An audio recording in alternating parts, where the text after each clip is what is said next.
ஆதி காலத்துலேருந்தே அங்கே வந்து ராஜாங்க டைம்லேருந்து சரி தவறு பண்ணிட்டாங்கன்னா அவங்க வந்து இப்போ வந்து நம்ம சொல்கிறோம் நான் பண்ணலைன்னு சொன்னால் அங்கே வந்து அந்த அம்மா முன்னாடி சத்தியம் பண்ண சொல்லுவாங்க.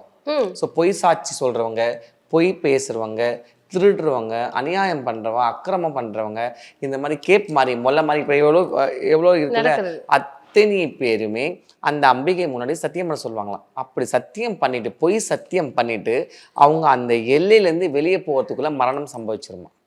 அதனால பயந்துக்குன்னு அந்த கோயிலுக்குள்ளே வந்துட்டா எப்பேற்பட்டவன் திருடுன்னு ஒத்துக்குவானா, நான் பொய் சொன்னா ஒத்துக்குவானா. ஸோ அந்த மாதிரி ஒரு இது அந்த அவ்வளோ துடிப்பானது. எதுக்காக நான் திருப்பி இந்த ஒரு ஸ்டோரி நான் சொல்கிறேன்னா நல்லா புரிஞ்சுங்க. லாக்அப் டெத் வந்து நம்மளுக்கு இன்னைக்கு வந்து புதுசு கிடையாது. எவ்வளோ விஷயங்கள் நம்ம வந்து பார்த்துட்டு தான் இருக்கிறோம்.